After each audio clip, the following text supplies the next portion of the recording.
Fuck it, this ain't the same one, but fuck it. The low hum of the washing machine was the only sound in Harry's small flat as he nervously straightened the throw pillows on the sofa. He glanced at his phone for the 10th time in as many minutes. Courtney was supposed to be here half an hour ago for their usual Wednesday night takeaway and movie. A sudden knock startled him. It wasn't Courtney's usual light tap. He opened the door to find Jason standing there, a hopeful smile on his face. "Hey," Jason said softly, stepping inside before Harry could fully process. "Hope I'm not too early." Harry's heart hammered against his ribs. This had been a reckless idea, born out of stolen glances at work and a confusing rush of feelings. He and Jason had been meeting in secret for a few weeks now, a tangled web of stolen moments and hushed whispers. "Courtney's running late," Harry mumbled, trying to sound casual. Jason's smile widened. "Perfect. More time for us?" He reached for Harry's hand, his touch sending a familiar shiver down Harry's spine. They were tangled on the sofa, lost in the forbidden intimacy.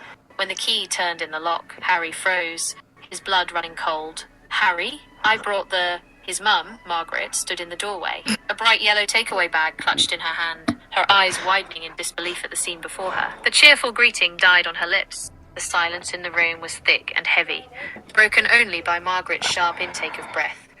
Suddenly, a gruff voice boomed from the hallway. "Jason, what in God's name?"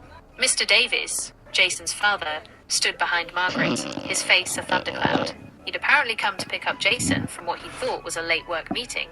He stared at his son, then at Harry, his expression shifting from shock to fury. The air crackled with unspoken accusations and raw disbelief. Harry felt a wave of nausea wash over him as he looked from his mother's devastated face to Mr. Davies's incandescent rage. Jason, usually so confident, looked pale and terrified. Courtney arrived moments later, her cheerful, "Sorry I'm late, the traffic was," fading into stunned silence as she took in the tableau before her. The yellow takeaway bag slipped from Margaret's numb fingers, its contents spilling onto the floor. The comfortable familiarity of Harry's flat had been shattered, replaced by the wreckage of broken trust and shattered hearts. The Wednesday night takeaway had become a catastrophe, and the fallout was only just beginning. Do you want me to say continue?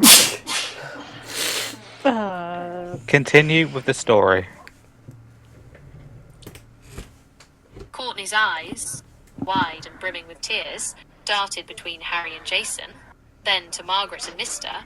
Davies. A small, wounded sound escaped her lips before she backed away slowly, as if the scene before her was a nightmare she could escape by simply retreating. She didn't say a word, just turned and fled, the click of the closing door echoing the finality of her departure. The silence that followed was deafening, each person trapped in their own bubble of shock and betrayal. Margaret was the first to break it, her voice trembling with a mixture of hurt and anger.